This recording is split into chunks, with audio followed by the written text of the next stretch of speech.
contoh Indon boleh je, tapi yang betul-betul lah, jangan palsu-palsu dokumen. Tak patut, tak betul nih. Udah dah, ganti bahasa, gue bukan orang Malaysia. Ini dari beritanya FIFA, Malaysia kena sanksi karena memalsukan dokumen para pemain naturalisasi. Ada 7 pemain yang kena sanksi selama beberapa bulan gitu, gue lupa, setahun kayaknya. Lagian juga ya, selama Malaysia naturalisasi pemain, gue kagak pernah denger, kagak pernah lihat beritanya itu pemain keturunannya dari siapa, dari kakek atau neneknya, asal dari mana itu Malaysianya, kotanya. Kalau kita kan kayak Ajay dari Semarang, Dix dari Maluku, Verdong dari Aceh, itu gue gak pernah denger. Kalau Malaysia dari mana, dari Sarawak lah, Kelantan atau gimana, Johor, kagak pernah denger gue, atau gue yang kudet ya. Udah GWS dah Malaysia. Breaking news, Malaysia disangsi oleh FIFA. Apa benda ni weh? Kali ini bukan rumours guys, abang pun gila terkejut weh. Menurut berita terkini, FIFA telah sanksi FAM atas kesalahan pemalsuan dokumen 7 orang pemain kebangsaan. Pemalsuan dokumen doh, ini kesalahan yang berat. Pemain-pemain tersebut telah mewakili Malaysia lawan Vietnam hari itu. Ini termasuk Facundo Garces, Rodrigo Holgado, João Figueiredo, Hector Havels, John Irazabal, Gabriel Palmeiro dan juga Emmanuel Machuca. Dilaporkan FAM perlu bayar denda RM350,000 kepada FIFA pada masa yang sama setiap pemain didenda RM2,000 dan juga kena sanksi dari main bola untuk 1 tahun weh. Gila lah bro, aku pun tak tahu nak cakap apa. Kenapa JPN membenarkan dokumen palsu disubmit projek-projek lain di bawah KDN? Dan pada hari ini kita dikejutkan dengan laporan yang dikeluarkan oleh FIFA berkenaan dengan pemalsuan dokumen pemain-pemain yang dinaturalisasi. Saya tak salahkan orang yang memberi identifikasi cadangan. Kita pernah buat sebelum ini. Sumareh, Mat Don, semua lepas, tak ada masalah. Tetapi kenapa JPN membenarkan dokumen palsu disubmit kepada FIFA? Ini memalukan negara. Maruah Malaysia tercalar. Jadi kelemahan apa yang perlu kita tengok dalam KDN ditegur ini? Ini antara yang saya nampak yang diterjemahkan dalam LKN. There is a glaring weaknesses in KDN with regard to governance. Jadi saya minta laporan Ketua Adik Negara ini ditambah baik.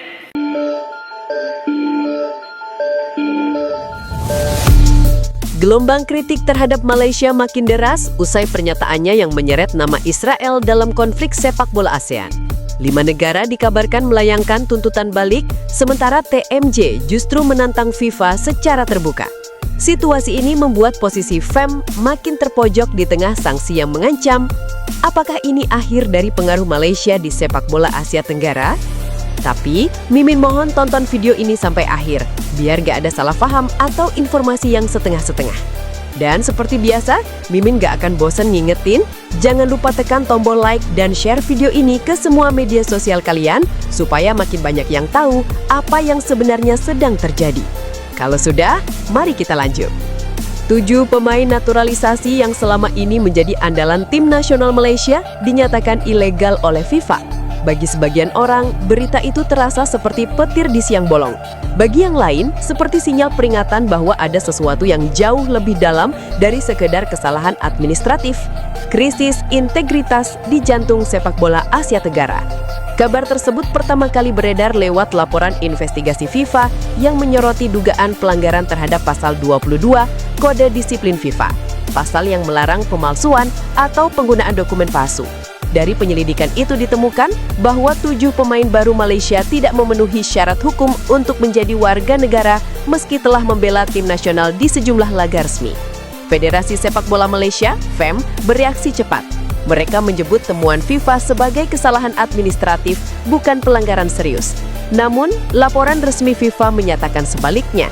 Ada indikasi kuat bahwa proses naturalisasi para pemain tersebut dilakukan dengan dokumen yang tidak sah atau tidak sesuai prosedur imigrasi. Kasus ini tak berhenti di meja penyelidikan. Dalam hitungan hari, ia menjalar ke ruang-ruang rapat AFC, Konfederasi Sepak Bola Asia, dan ke tajuk utama media di seluruh kawasan. Bagi Malaysia, ini bukan sekadar masalah hukum, tapi juga pertaruhan harga diri. Bagi negara-negara tetangga, ini adalah ujian terhadap kejujuran kompetisi. Pertanyaan besar pun muncul. Siapa yang pertama kali melaporkan Malaysia ke FIFA? Sejumlah media seperti The Star dan Vietnam Express mengungkap dugaan bahwa laporan awal datang dari Federasi Sepak Bola Vietnam, VFF. Alasannya, di dalam Komite Disiplin FIFA terdapat perwakilan asal Vietnam dan Singapura yang diduga mengetahui kejanggalan dalam proses administrasi pemain Malaysia. Namun, pihak Vietnam membantah keras tuduhan itu. Dalam wawancara dengan VNFN, salah satu pejabat VFF menyebut, "Kami tidak punya kepentingan untuk menjatuhkan Malaysia. Justru kami menilai ada pihak di AFC yang berusaha melindungi mereka." Pernyataan itu membuka babak baru dalam drama sepak bola Asia Tenggara. Dugaan bahwa kasus ini bukan hanya soal aturan, tapi juga kekuasaan di balik layar. Kecurigaan Vietnam mengarah ke satu nama besar, Datuk Seri Winsor John, Sekretaris Jenderal AFC yang juga warga negara Malaysia. Bagi sebagian pengamat, posisi Winsor yang strategis di struktur AFC membuat keputusan federasi kerap dianggap berpotensi bias, terutama dalam perkara yang melibatkan negaranya sendiri. Mantan Wakil Presiden VFF asal Vietnam, Duong Phu-Lem, bahkan menyampaikan kritik terbuka.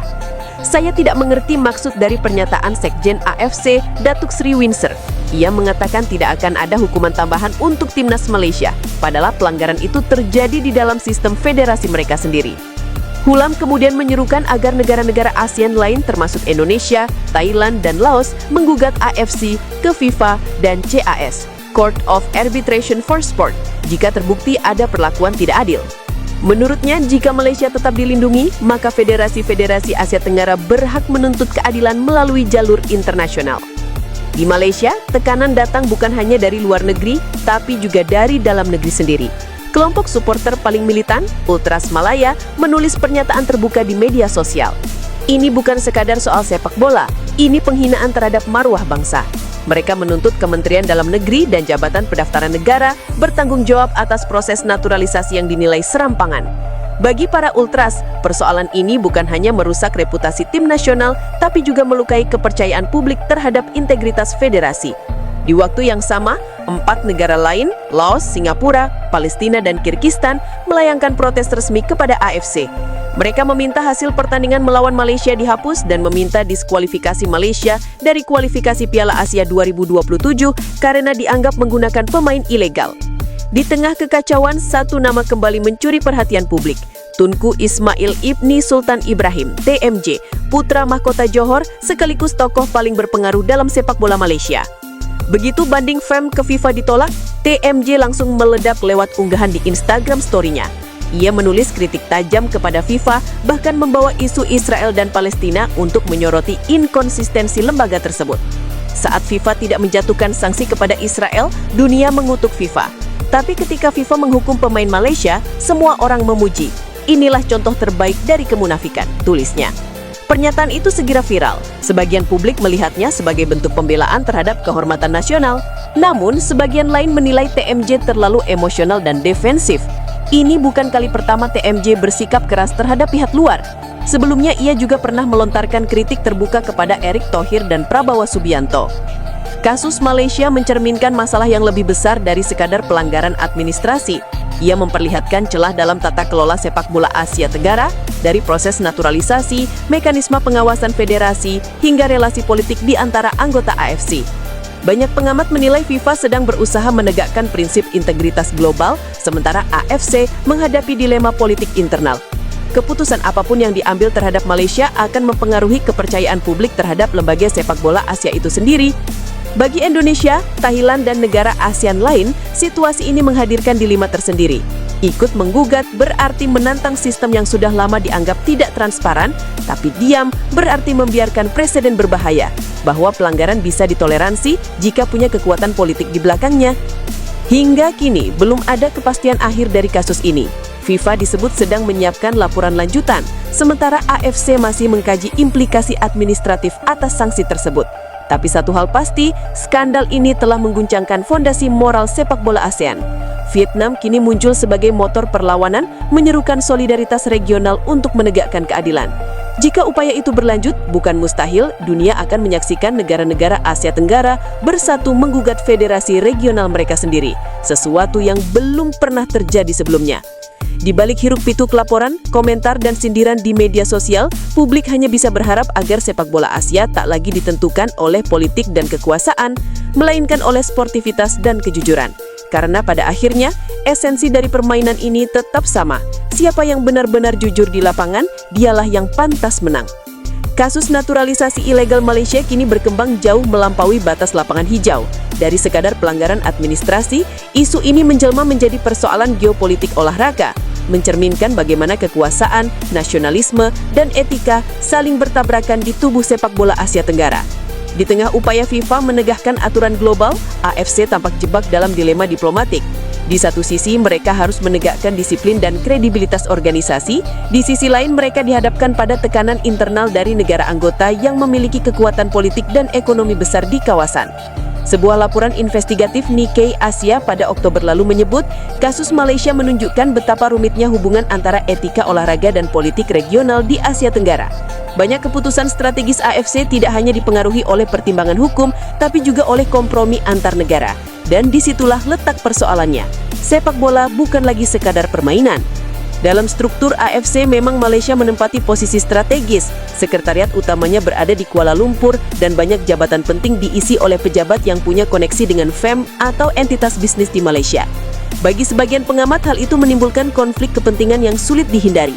Salah satu analis olahraga Asia, Dr. Nguyen Van Long menyebut, selama struktur AFC tetap terkonsentrasi di satu negara, akan selalu ada bias dalam pengambilan keputusan. Ini bukan tuduhan personal, tapi persoalan sistemik. Pernyataan itu menggambarkan kegelisahan yang semakin meluas di kalangan Federasi ASEAN. Banyak yang mulai mempertanyakan apakah AFC masih mampu menjaga netralitasnya di tengah kepentingan politik dan ekonomi yang berlapis. Tak heran bila muncul wacana agar negara-negara ASEAN, terutama Indonesia, Vietnam, Thailand, dan Singapura, mendorong reformasi struktural di AFC, termasuk desentralisasi kekuasaan dan mekanisme audit independen terhadap keputusan federasi. Namun wacana itu tak mudah dijalankan. AFC adalah lembaga yang beroperasi di bawah prinsip konsensus. Perubahan besar hanya bisa terjadi jika mayoritas negara anggota menyetujui sesuatu, yang hampir mustahil tanpa tekanan diplomatik dari luar. Bagi Indonesia, posisi dalam pusaran ini terbilang rumit. Di satu sisi, PSSI ingin menjaga solidaritas ASEAN, terutama setelah hubungan baik dengan Malaysia dibangun kembali dalam beberapa tahun terakhir. Namun di sisi lain, publik nasional menuntut sikap yang lebih tegas terhadap pelanggaran aturan yang mengancam integritas kompetisi. Ketua Umum PSSI Erick Thohir dalam wawancaranya bersama CNN Indonesia menegaskan bahwa Indonesia tidak akan ikut dalam polemik antar negara, tapi akan mendukung setiap upaya FIFA menjaga transparansi dan keadilan. Sebuah pernyataan diplomatis menenangkan di permukaan, tapi menyiratkan kehati-hatian politik di belakangnya. Namun di tingkat publik, suara-suara berbeda mulai bermunculan. Banyak pendukung timnas menilai jika FIFA sudah membuktikan adanya pelanggaran, maka AFC seharusnya tidak menunda keputusan. Kalau kita diam sekarang, jangan heran kalau nanti kita yang dirugikan, tulis salah satu komentar yang viral di Forum Sepak Bola Indonesia. Skandal Malaysia juga memperlihatkan rapuhnya solidaritas regional di dunia olahraga. Alih-alih menjadi wadah kolaborasi, AFF dan AFC justru tampak seperti arena tarik-menarik kepentingan nasional. Vietnam dan Thailand, dua kekuatan besar sepak bola ASEAN, kini berdiri di kubu yang menuntut transparansi penuh. Sementara Malaysia, dengan dukungan sebagian pejabat AFC, berusaha bertahan dari tekanan yang kian besar. Di tengahnya, negara-negara kecil seperti Laos, Kambodia, dan Brunei